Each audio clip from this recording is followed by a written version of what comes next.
We are live from INVESTACARD here on the No Name Podcast. And don't worry. I didn't take over the show. Kevin is here somewhere. However, I do have a special, sort of a special show for us on this podcast. Not only a special show, but a special guest that I wanted to personally interview because, truthfully, I'm an entrepreneur myself, 100%. And the person that I'm going to bring on is also an entrepreneur. So from one entrepreneur to the next, not only is she an entrepreneur, but I am also partners, with her husband. However, lots going on in the sports card world, and we're going to get to that. Lots going on, right? With the whole entire market of where it's at, up, down. Most of the stuff is down. LeBron getting knocked out of the playoffs, huge, big influence on the sports card hobby. And we're going to get to that a little bit later. And we're going to also get to some exciting stuff here at INVESTACARD that we are working on to launch something super innovative on the finance side. Let me bring on our special guest today, which is Lisa from the company Pet Stuff, and we're going to talk all things pets and pet stuff. So, Lisa, come on down! Now, bell could ring now. That would be... Lisa. Did they ever call you that in school? Lisa? Yeah, Lisa in the Cult Jams, right? I wanted to do this interview here because I know you're an entrepreneur. I'm an entrepreneur, and yes, I am partners with your husband Gio. Yes, I'm sorry about that. But. Gio and Marcus Lemonis for within the sports card company that I have here. But today I wanted to talk about Bentley's Pet Stuff, and you are the owner of Bentley's Pet Stuff. You started with one store and grew it to currently right now almost 67. Like almost 70 stores, right? Yeah. But take me all the way back to the beginning, because being a woman entrepreneur, been at 13 years. 13 years. 13 years. Even going back then, lots of challenges, right? Being a woman entrepreneur. Yep. Whether it's dealing with, getting a store up and going, dealing with distributors, getting better prices, and so on and so forth. Right. You had to deal with some challenges being being a woman entrepreneur. What do you think some of the toughest challenges were when you first started out and you said, I'm gonna go at this, and I'm gonna open up my own store as a woman entrepreneur?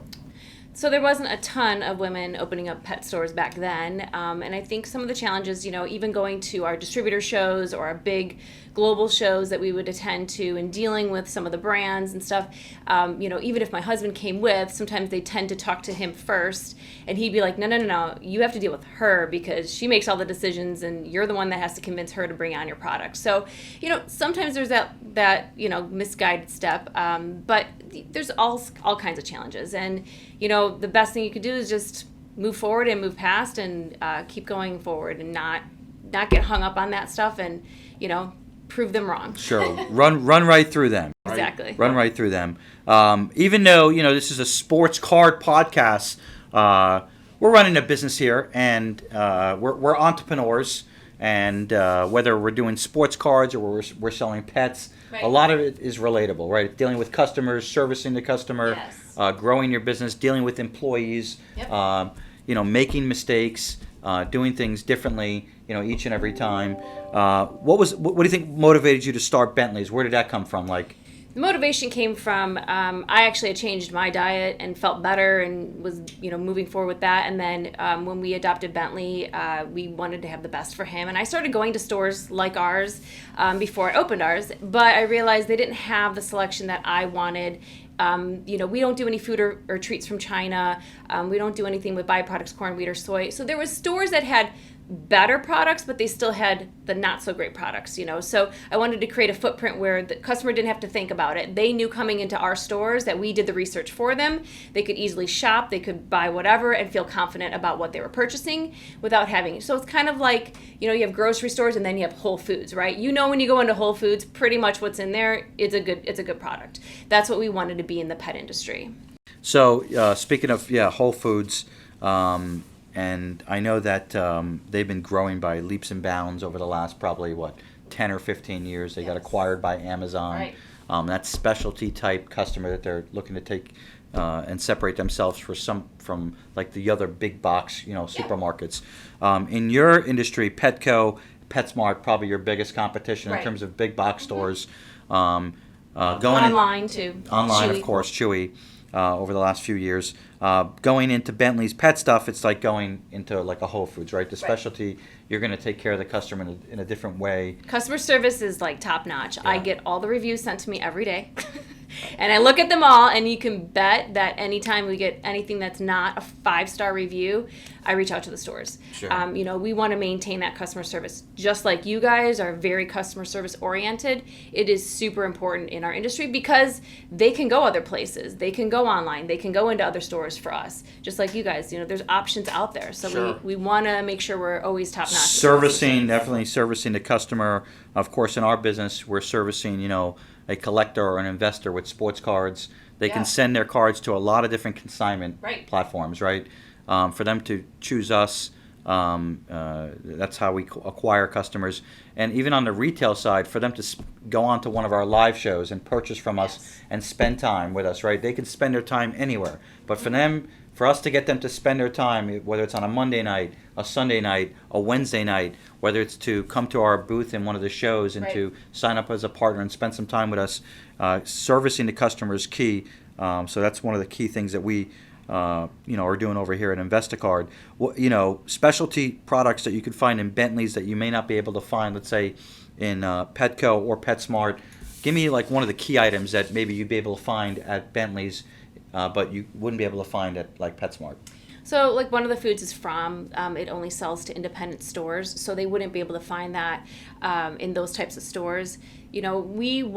We have stuff that the other big box sells, but with our customer service and with the knowledge, right? That's what you guys sell too, is your customer service and your knowledge in this industry. It's the same thing that for us, it's really important that we're knowledgeable for our customers. They come to us as a resource. Sure. Sometimes they come to us before they go to their vet, and they ask us questions about how they can improve their pet's health with food and the different treats and supplements that we sell in our stores.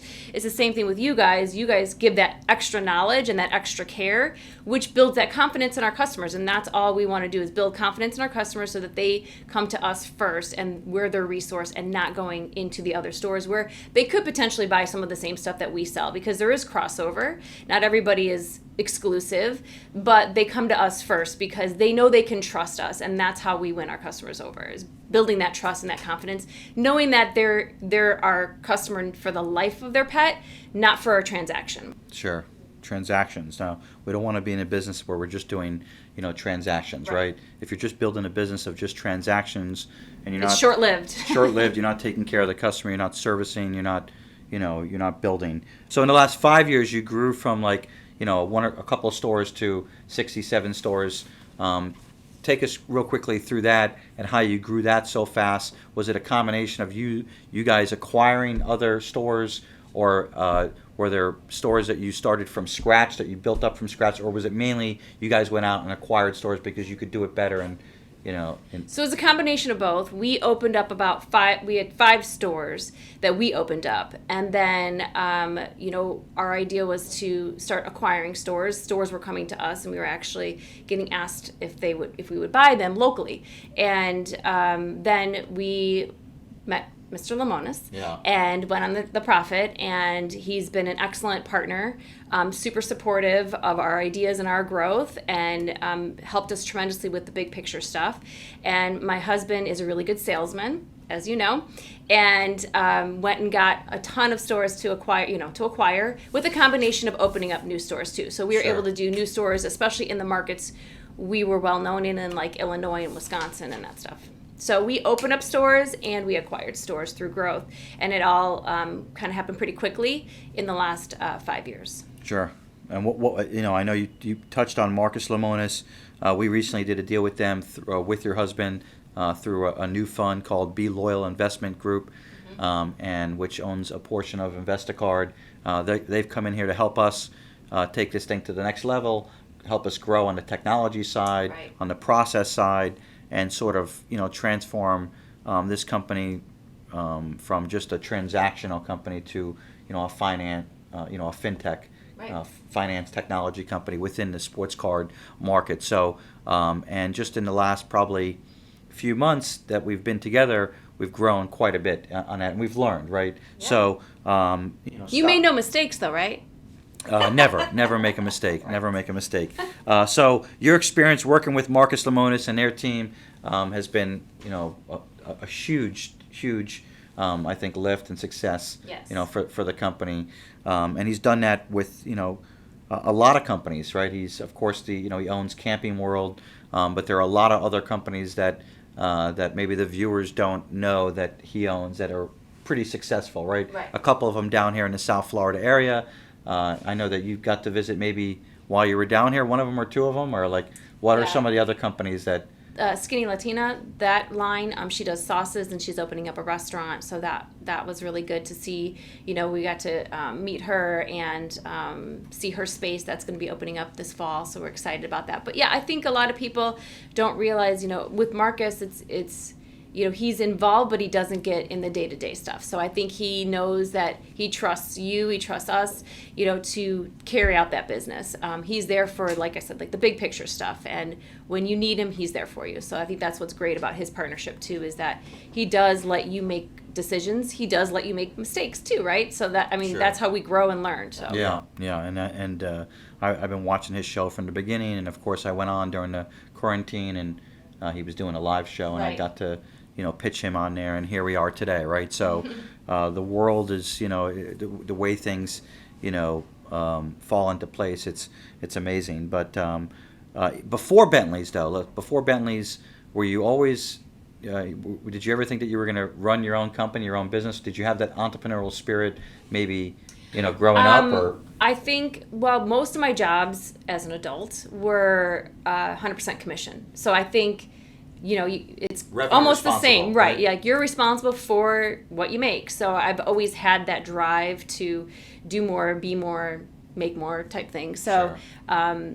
And give more too. So my goal is the more we can make, the more we can give and do and help others too. So that's a big part of what we do at Bentley's as well, is giving back. Sure. Always got to give back. They say when every time you give, you get get it back 10 times, right? Right. What we're in the sports card business, and Gio loves sports cards, right? He's loved it as a kid, and he's a true hobby hustler. I know he's purchased some pretty big cards over the last few years, made some pretty good investments. I know we've sold some of his stuff over the last several months. When he comes home, does he show you some of the cards that he bought, whether it's a Michael Jordan or LeBron James, and what's your whole thoughts on like the whole sports card thing, and just when he comes home and says, "Look, honey, I just bought this card for $40,000." Yeah, my heart skips. Okay. Number one, right, where I'm like, and then he explains, what comes later. But I think for me, it's not so much what he buys and sells. There's not like a favorite or one that I don't like.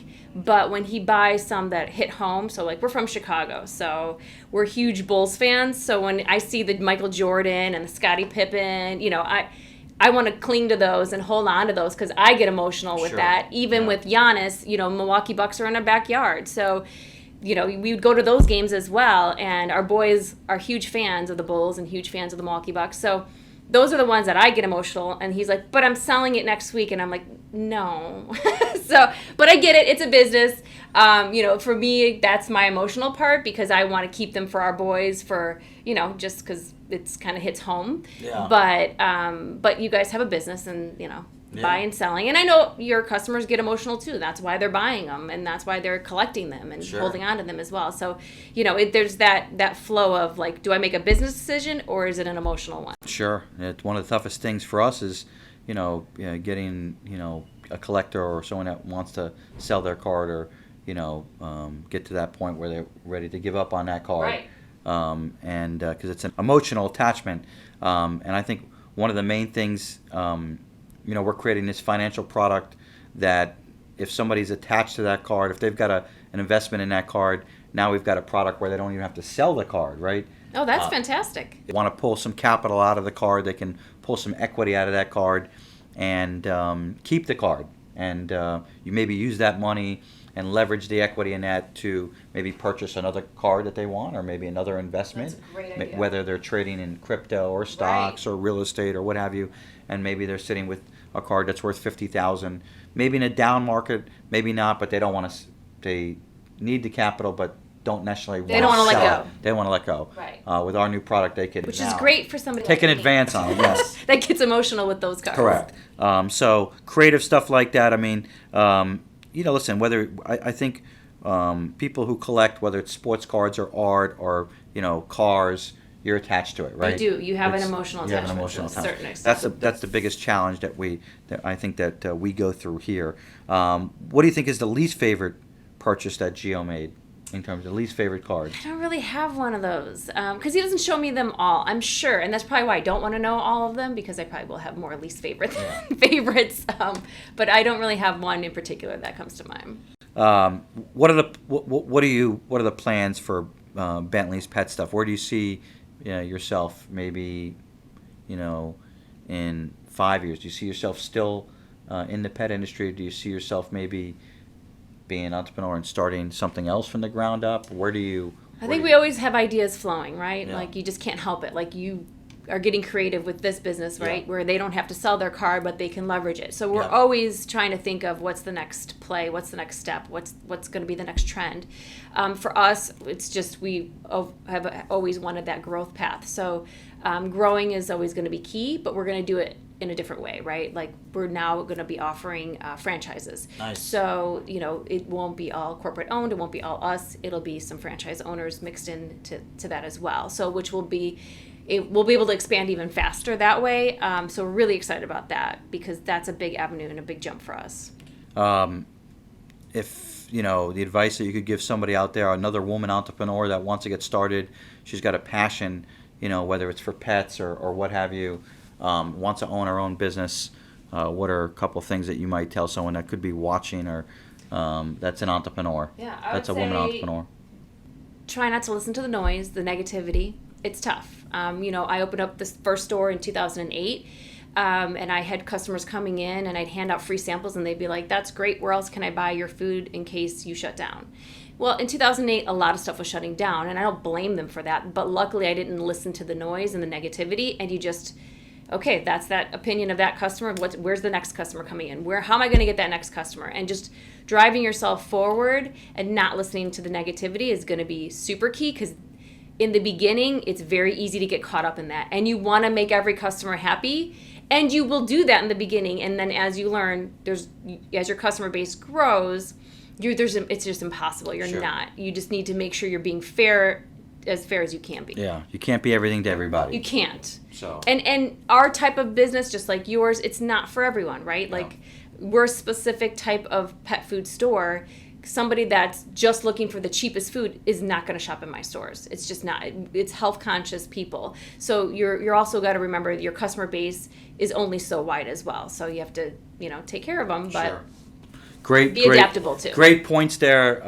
If you're an entrepreneur listening out there, and someone always asks me that question, and sometimes I always answer it the same way, which is if you're an entrepreneur, you have to learn how to work on your business, not in your business, right? You got to work on it, not in it, right? If you work in it, you're stuck in it, you're not going to grow.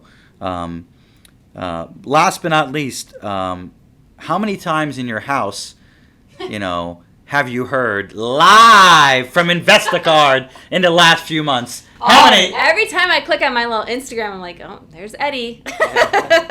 Well, I think it's a good thing. We sort of put that out there, and we got a lot of people saying it at the shows and stuff Of like course. that. So call it branding or good marketing. Lisa, it's always a pleasure for me to sit with an entrepreneur, someone that started it from one store and grew it up to 70 stores.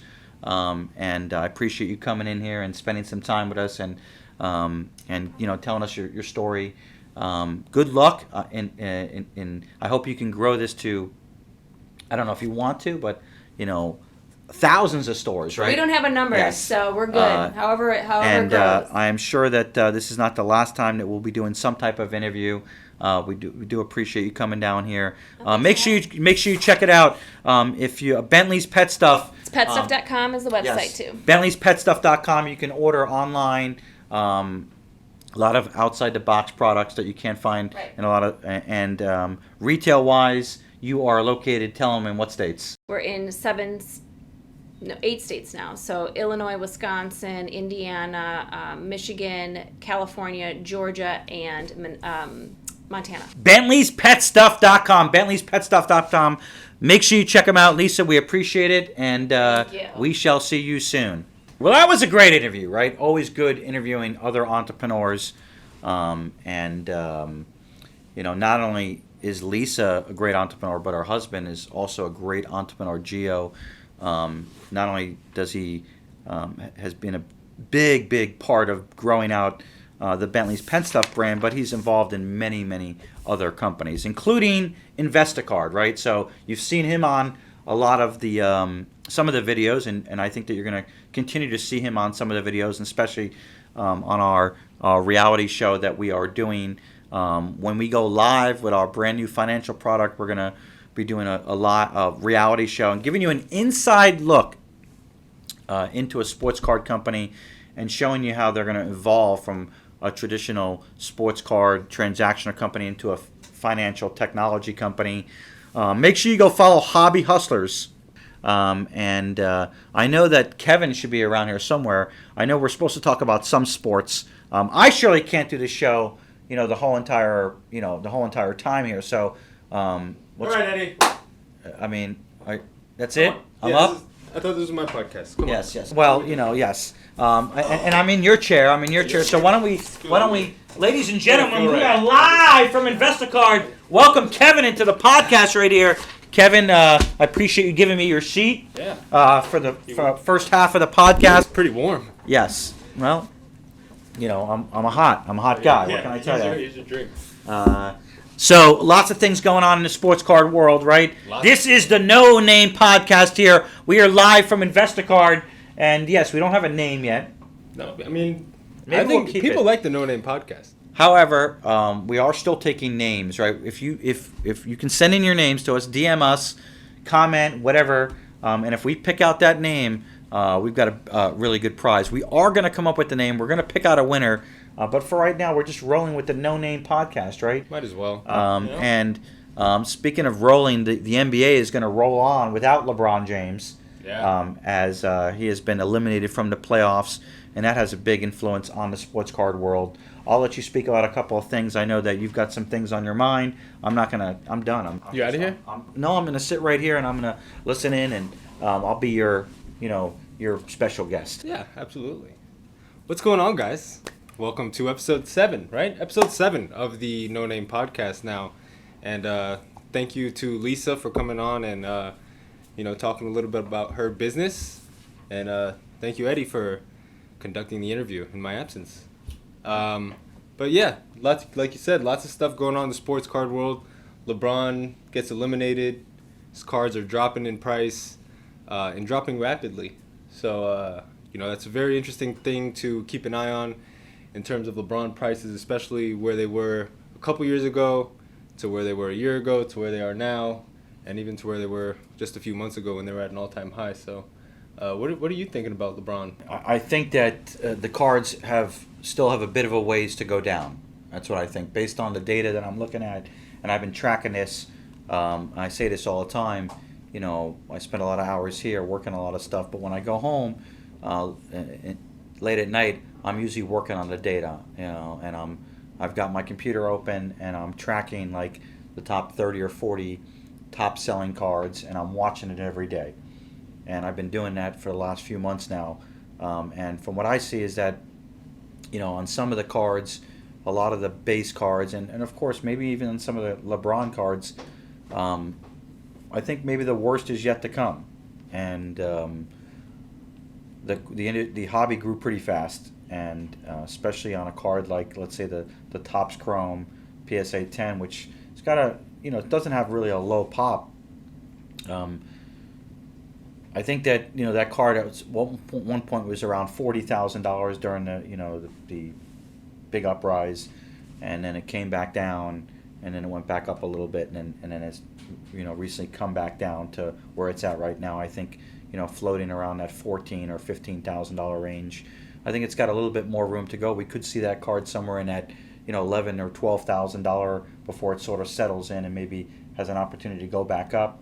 But the guys that got in late, I feel for those guys there. And what do, right?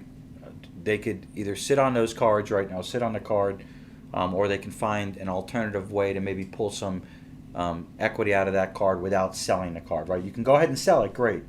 But I think the LeBron card, it's going to come back down. It's going to go down, but I think there's opportunities for it to go back up as we enter into next season, just like it was, last year, right? Yeah, right. The Lakers could get some extra pieces, and right away, with a piece here or a piece there, they could contend.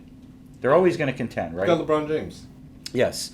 But I think making the right moves with a particular card like that, you could either hold it and hope that it goes back up, or maybe you can find an alternative way to pull some capital out, which what we're doing with our brand new product, our finance product, where whether it sits in your house or it sits in our vault over here, the same thing is going to happen, right? It's either going to go up or down. Mm-hmm. But you can pull some capital out of that card and put that capital to work on something else, whether it's another sports card or another investment, and hold that card. So my advice, to make a long story short, is to, find a way to hold that card, hold on to it, don't liquidate it, and you can get cashed out on that card with InvestaCard, and keep the card.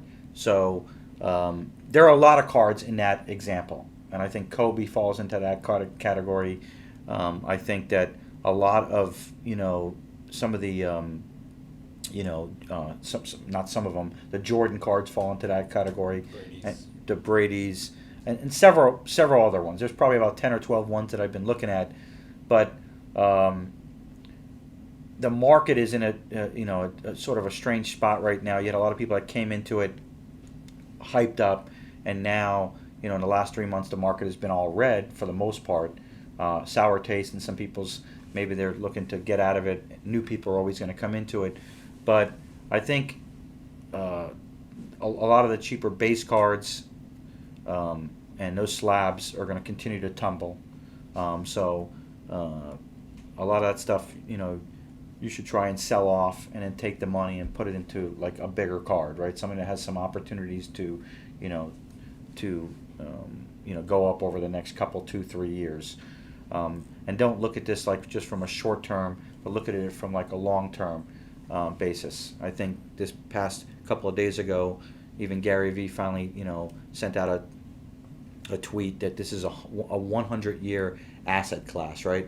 You're in it for the long run. So you got to pick out the cards that you really want to invest in and hold for the long term. The guys that are flipping, even though that the market is down, there's still opportunities, but you got to be in and you got to be out.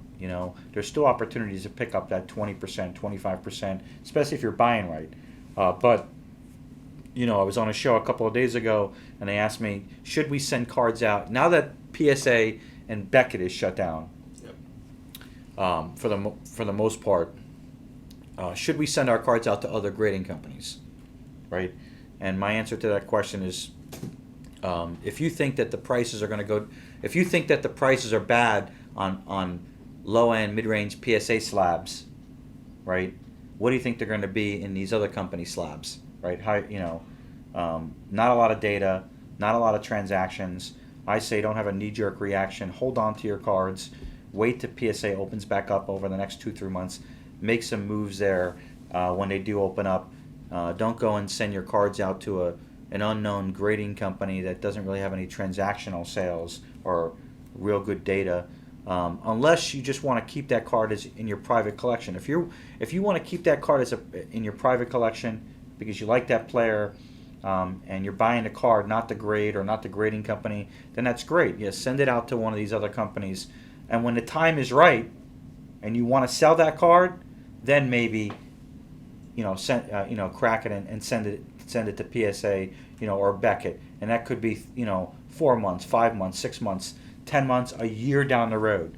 If that's your, if you're just holding it. But if you're looking to, get the maximum value out of that card, and you're looking to sell that card, rather quickly within the next couple 2-3 months, it doesn't pay for you to send out to another grading company, because you're just not going to get the value in that. You're just not. So for us right now, we're running, we're exclusive with PSA. We're an authorized dealer of PSA. We're holding tight. And I believe that in 6 months from now, 7, 8 months, 10, this whole thing is going to look a lot different in terms from the grading. And I think PSA will be in a much better position. Their process and the speed that they get you the cards back, and of course their programs and service times that they offer. So I know that was a long-winded answer right there, but I think it was some of the important stuff that we need to talk about, because listen, the industry is the hobby is the hobby right now, and you got to take notice of it. You can't just sit back and prices have gone down drastically and things are changing, but I think it's going to be for the better, because those cheaper slabs that are selling right now, I think it's going to be a lot more affordable for the person that's coming in. They don't have to spend $700 on a Luka Doncic PSA 9. Maybe after it's all said and done, those slabs are going to settle in at that $200, $300 range, $150, $100 range, which it makes it more affordable for the new hobbyist that's coming in and wants to own, a Luka Doncic card or a Trae Young card, and they don't have to come in at $700 or $800 from where they were at before. So it could be a positive thing when it's all said and done. Yeah, something about Eddie is, even when he says long story short, it's not going to be short. It's always still going to be, you're going to get the full story from Eddie. Don't ask me any questions. Yeah. Well, I'm about to ask you another one, so get ready. You said there's some buying opportunities out there. Who are you looking to buy right now? If you had I'm going to use your question against you. If you had a $10,000 bankroll going to a show right now to just strictly buy somebody, or several players, you can mix it up a little. Who do you think right now are the best buys in the industry? Well, that's kind of a tough question for me, because I might have been the only guy in Dallas not to buy one card, and that's not because I because of the market. It's because of how I'm pivoting myself and just changing from just a buying and selling company to more of a finance type guy, where we're looking to lend off those cards. However, if I was going to a show to buy for my own personal collection right now, I don't think you can go, it's pretty easy. I don't think you can go wrong investing in Patrick Mahomes, right? If you think that he's going to go to a third Super Bowl in a row, which he has a really good chance to, then Patrick Mahomes, is a good buy, I think, right now, long term. I still think that, Luka Doncic is a, phenomenal player, and I think that over the next year or two, maybe he picks up an MVP award, but maybe looking at some of his more of his, lower populated cards, right?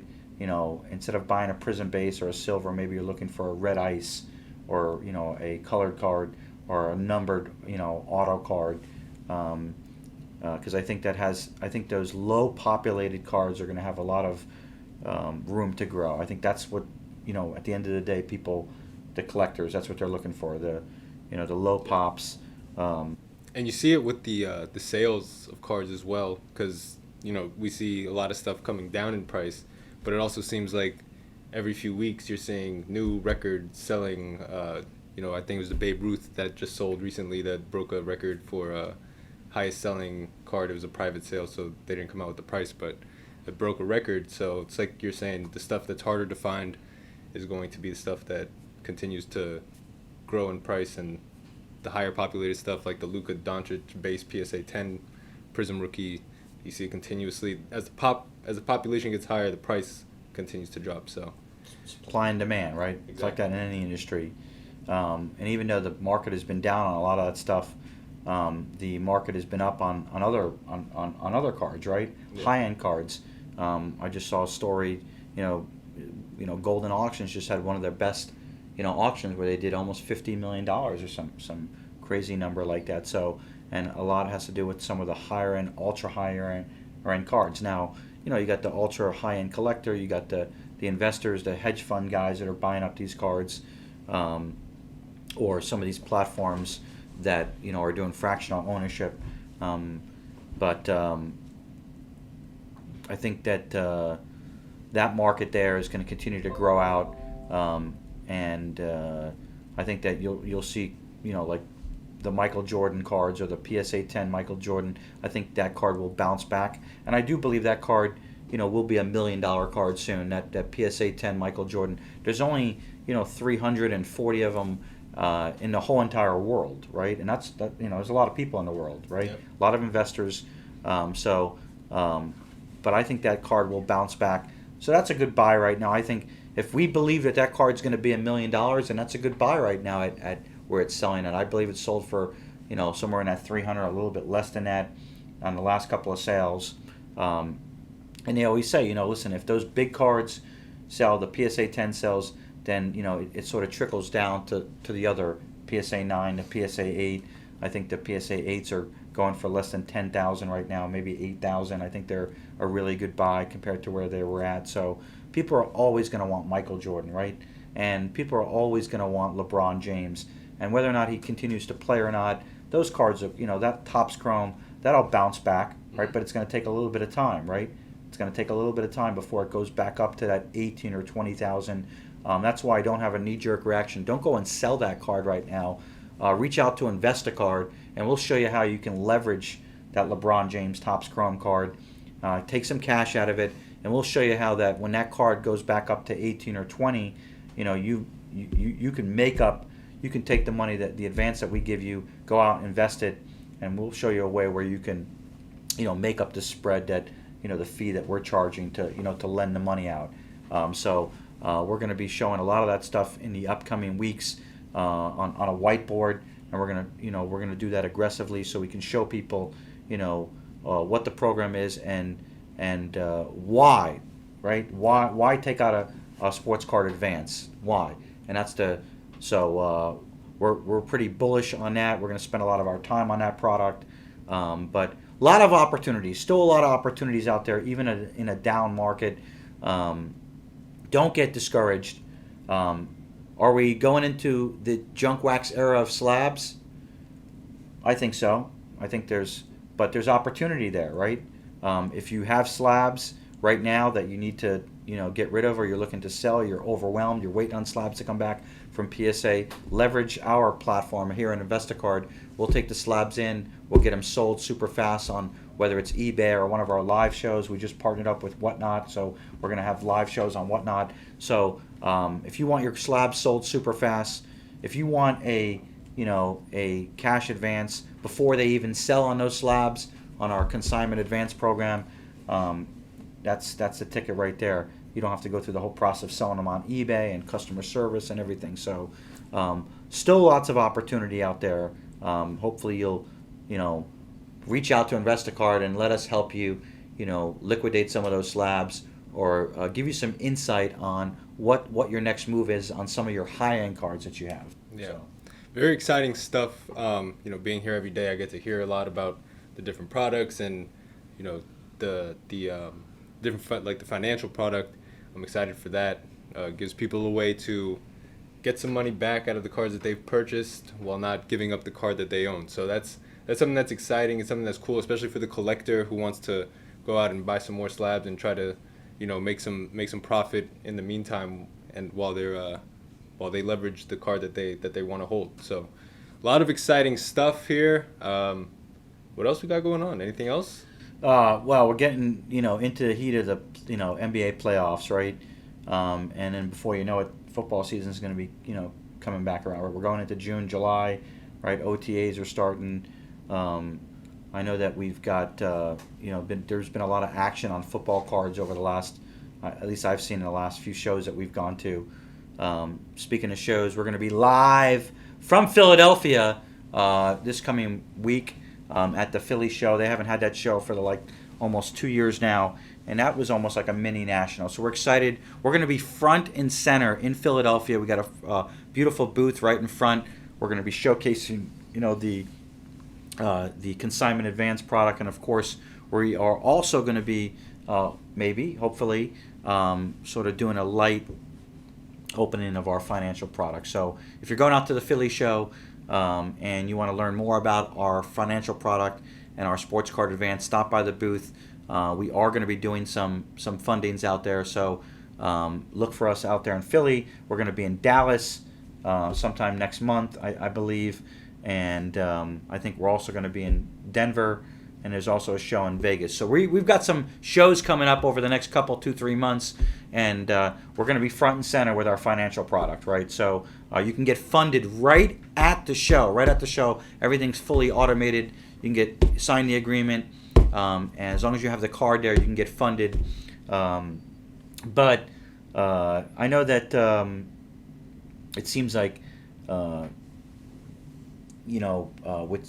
so many of the cards that are going down in value, going into the football season, I think there's been a lot of football cards that haven't been down, right? Patrick Mahomes, Lamar Jackson, Aaron Rodgers, Jordan Love, so many players that haven't been down. The big question is, what are we going to see within the football market, after the first, couple of games, right? After the first few weeks, where will the market continue to rise on the football side, or will it take a course as the basketball cards took? A lot of interesting stuff, right, in the market. You got to keep your finger on the pulse. You've got to, watch the data. If you're doing this serious every day, you've got to watch the data. And speaking of data, we're getting ready to also make some news. We've invested in a technology company which we're going to be able to use real-time data to track all of our deals and a lot of the partner cards that come in. So that's exciting there. So we're going to look for that announcement there. But what do you think? You think that the market will, set itself up to come back over the next couple of months, or where do you see the football market? We're 3 months from today. We're in June, July, August, the end of September. Where do we, 4 weeks into the NFL season? Football is always tricky because, football, every week there's a different injury, it seems like, with big guys getting hurt. The quarterback market is obviously the hot market. What's going to happen with Aaron Rodgers? Is he going to be a Packer? Is he going to retire? Is Jordan Love going to take over at quarterback? There's a lot of different variables. Deshaun Watson's a big one, too. What's going to happen with him? Is he going to be suspended? It looks like they said, I believe, 2022. He's not going to have an actual deposition until, I believe I read. So what happens all of 2021? So a lot of questions going into the football season. I do think there may be, like you said, there hasn't really been that dip in football like we've seen in basketball. So it's going to be interesting to see if there is that correction that comes about in football, or if things just stay sort of steady and, if the market starts to trend back up as football season goes, then, football, it'll be interesting to see if it goes up with the market or if it kind of just stays where it's at. Sure. And not you've got, the draft class that from the last year, and looking at, how those guys performed, Ball and Anthony Edwards and stuff, and heading into the new NBA season and where this hobby's going to be at. What if, right? The what if. Right now, if you look at a card like the Patrick Mahomes PSA 10 Silver, which I think has come down a little bit. It's floating at around that $10,000 range, give or take. But what if football cards go in the same direction as basketball a couple of months into the season, and Kansas City doesn't look like the team that's going to repeat, where are you sitting with that Patrick Mahomes silver card? That's a $10,000 card right now, and what those are some of the things that you really have to be thinking about, because if it does take the same approach, could we be looking at that Patrick Mahomes silver being a $4,000 or $5,000 card, right? $6,000 card. Mm-hmm. So got to make moves beforehand, right? And you've got to be able to either get out or find alternative ways to, get capital to buy into other investments or other cards, maybe without, blowing out your cards and what have you. So, and in that situation, just to quickly, a guy with the financial product that Yeah. InvestaCard's got going on. That might be the perfect time if you're invested heavily into someone in football.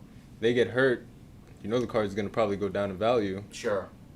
Leverage the card while you Yeah. can. Get the Good point. get what you can. Get liquid a little bit, and use that money to then trade up and Sure. get some bankroll. Yep.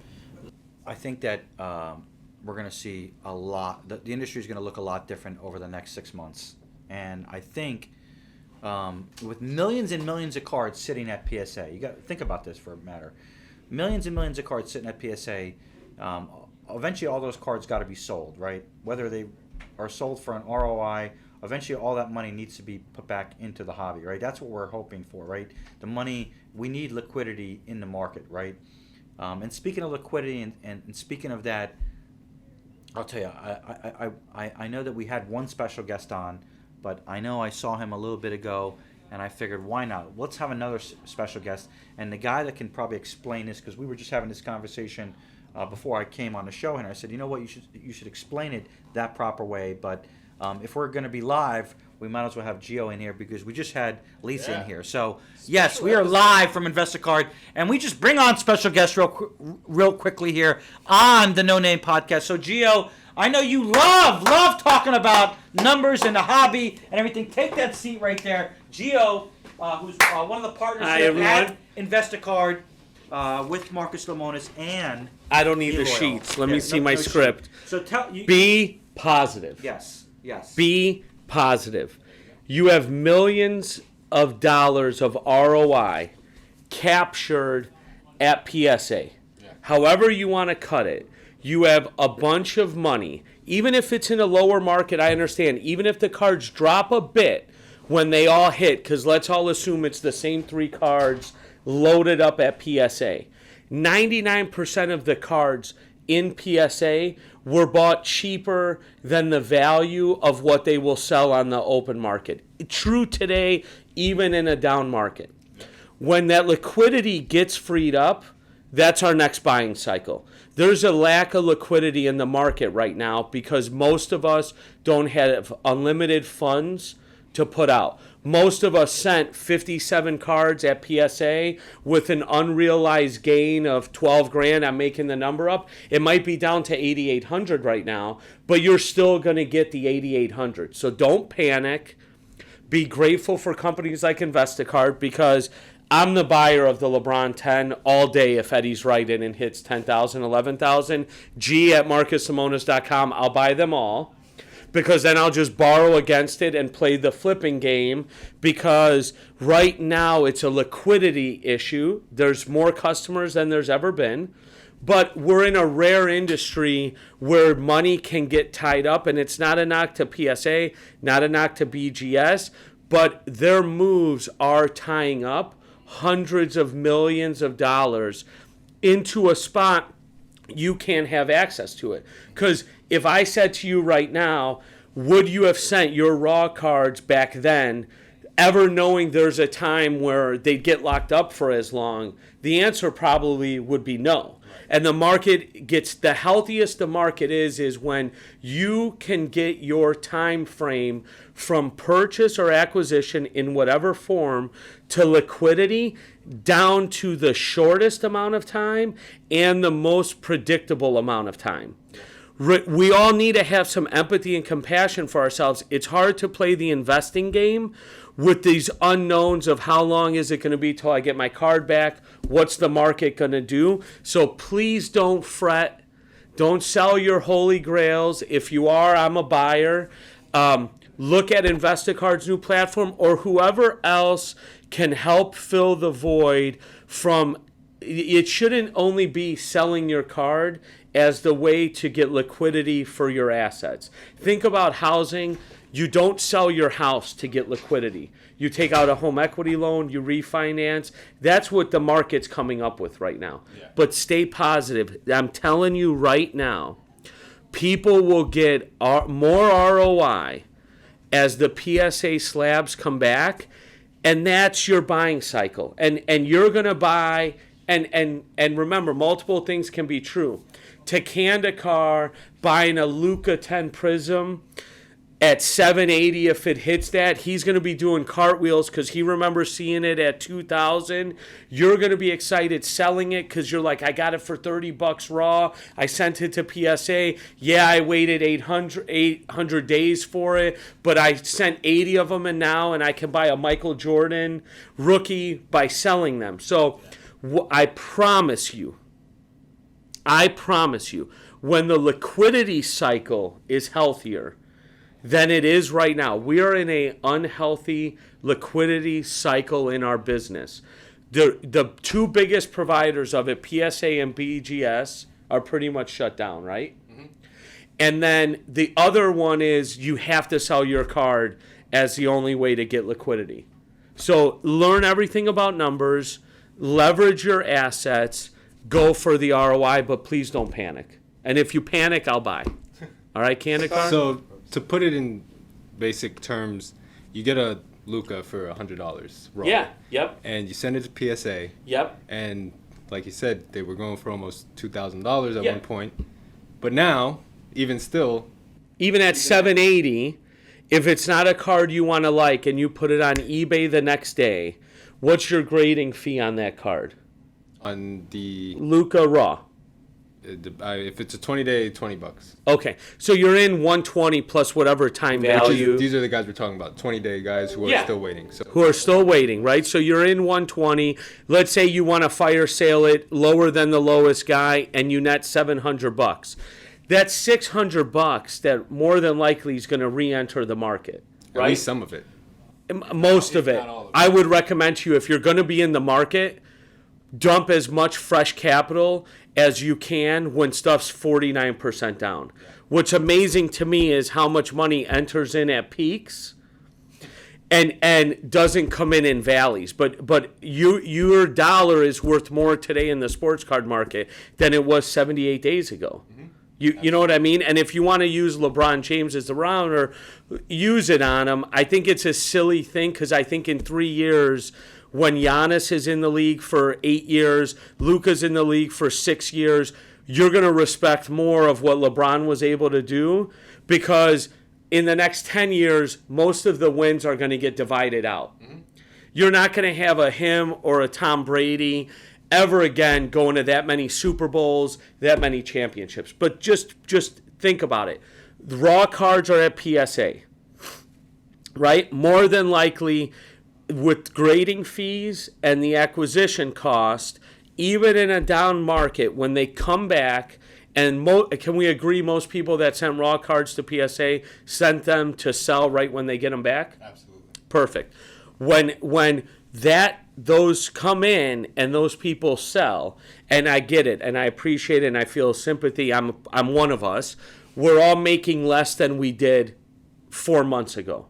You're still making something and a more realistic return. And now you have fresh capital. Somebody with new money gets a bargain on a Luka from 8 months ago. You're making less but still making something. When that starts happening again, that's the buying market. Because if you're a buyer of raw to make an investment, to make money, it's impossible to calculate your ROI when the time window of start to finish varies so much. Yeah. And I'm sure most of them are panicked right now on not getting into it because what if they shut down again? What if they do that? You got to get some confidence back in that side of the market as well to keep the optimism. Right now it's pessimism. And here's, as somebody that employs 300 people and deals with thousands of people, here's the sad news of humanity.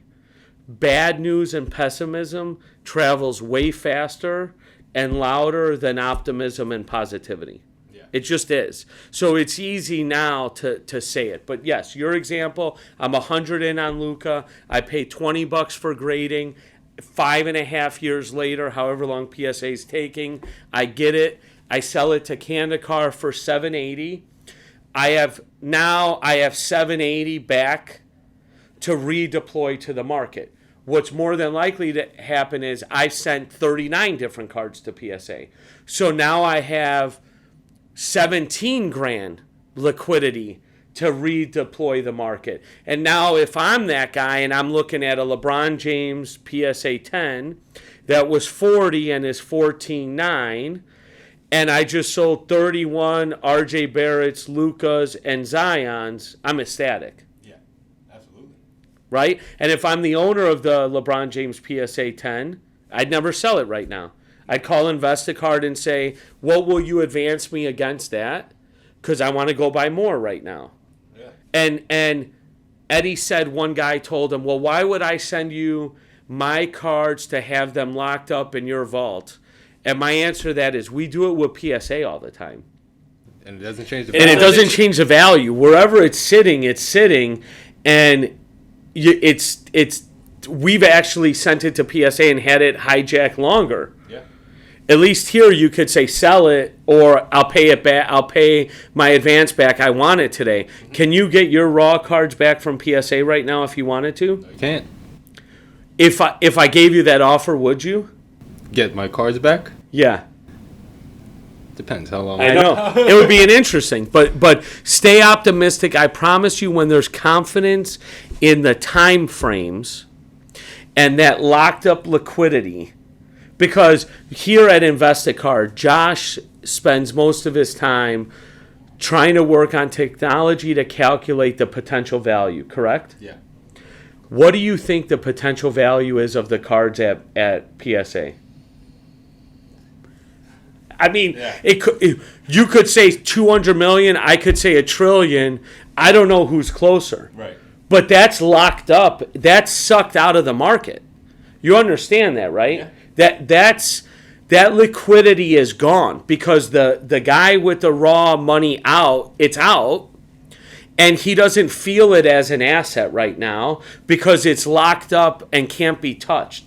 I can assure you, when the hundreds of millions of dollars, because I'm going to guess it's at least that amount, even if it, and I'm not naive to think it's not going to depress the value on some cards, but even that depressed value, I believe the freeing up of liquidity will way overtake whatever the decrease in value is. Because no matter what, the more liquidity you give to buyers, the more they're going to buy. And one thing we all have in common is we love buying.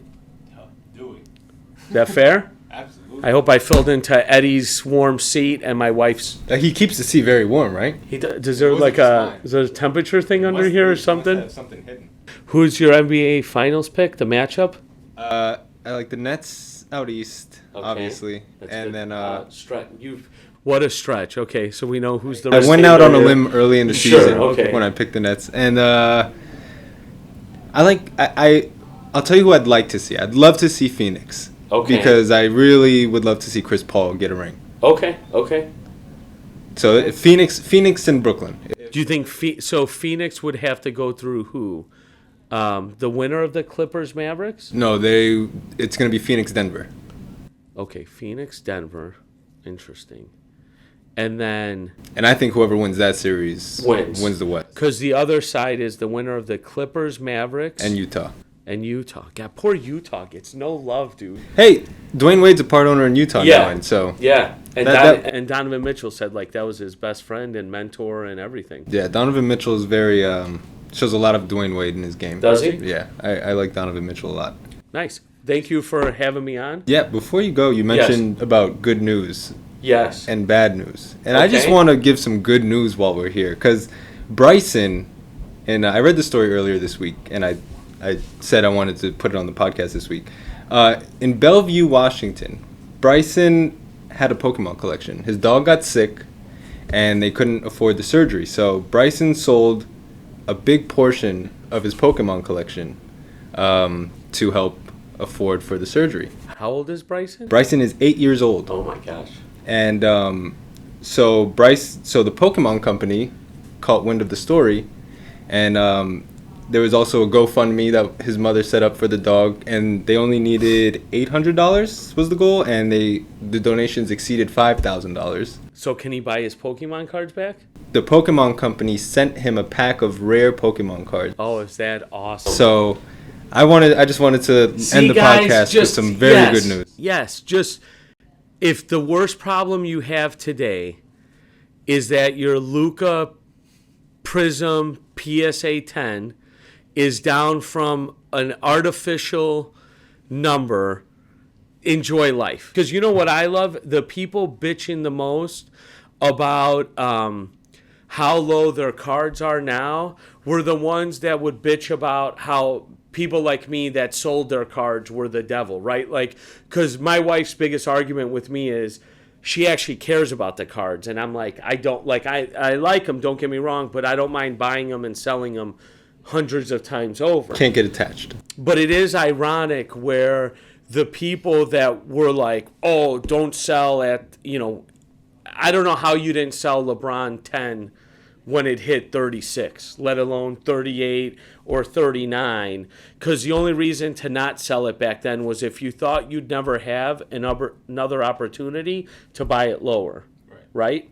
So just stay positive, stay calm, but try and control your destiny a little bit. Sitting and just praying that the card is going to go up, it'll do it regardless of if it's sitting at InvestaCard, Golden, PSA, whatever. How can you take what you already own and you have an entry point and leverage it to get some fresh capital into the market right now? And that's the other critical part about, last thing I'll say with the positivity of the logjam at PSA and BGS is the same way the cards you're selling may be worth less, and I get it, right? The cards you're buying with that ROI is worth less. Yeah. So you may have had one dream card in your mind when you sent your little 8 optic RJ Barrett's, shock to PSA, but now another card may be more attainable from the sale of those 8. Does that make sense? Yeah. Even everything's going down. And so just take advantage of it. Don't get emotional. Don't count unrealized gains. Mm-hmm. And that's the emotional part everyone's going through, because somebody went into market movers, and I love it, right? Mm-hmm. But whatever value it showed you on your collection, you didn't have in your bank. Right. So don't count it till, if I'm market movers, Jeff should do actually in your bank and potential value of your collection, because everyone's finding out they're two fundamentally different things. Yes. And to your point, you can even take those 8 RJ Barretts, and if you've got 8 shock RJ Barretts, you can maybe trade those 8 RJ Barretts now for a higher end RJ Barrett if you're an RJ Barrett guy. Without question. Things like that. So there's tons of opportunity now, even with the lower market, to flip your slabs, like you said, and make some ROI there, and then trade up for a bigger card. Yes. If you're in if this is your first market that you've ever gotten into, and was your first year, it won't feel like it right now, but be grateful it happened to you, because it'll prevent you from ever counting the highs as never going down or being permanent. And you know how I felt about the market when I first met you guys. Yeah. And that was January, where I went to the Dallas show, and I couldn't even have conversations with people because they were like, well, if it doesn't 4X in 8 weeks, it's not worth my time. And I'm like, you understand, I put money into a mutual fund that if it gets me 5.9% return, compounding, I'm ecstatic. And I have a 19-year-old kid like saying, well, no, if it doesn't 4X, I don't even bother with it. Like, don't come talk to me about that. That's not sustainable. That's not a business. That's guessing right once. And last thing I'll leave you with, and it's why I appreciated you when I met you. In November, when I went to my first show, and it was a peak, it was close to it. It might have been November or January. A lot of people thought their values were up because of how smart they were. And I came here, and I'll never forget, we're in your office, and you sat there. I think it was me, you, and Josh were sitting there, and you're like, we're all just lucky right now. You're like, because we were doing it on the board, like this card, and you're like, well, it's all luck right now. You could put any name here, and the arrows pointing up. And I think that's the healthiest thing for the market is if we can appreciate most of our successes was luck from March of 2020 to December of 2020. It wasn't Kandikar was much better than me or you or anything. If you lost money from March to December, I don't know how to, I can't help you. Don't ever invest ever again, because as a market goes up 7,000%, if you lost, I really can't help you. Well, how much space I have, guys. I mean, there's so much more room for activities when I'm by myself. This is new. Appreciate Gio and Lisa coming and joining us today at the office. Wanted to get them on the podcast for a few weeks now, so glad they had the time to come in and stop by. We're going to be in Philadelphia this coming weekend, and soon enough, we will be live on Whatnot. We are planning a 24-hour slabathon on Whatnot. Shout out to the guys at Whatnot. Love what they're doing. I love the app. I love the concept. Love everything they're doing over there. And shout out to Philly for having us in a week. Excited, looking forward to that. And hopefully we see you guys out there. You guys know what it is. Every week, you're here with me, and I appreciate it. Appreciate you guys. As always, invest in the best with InvestaCard. Thanks.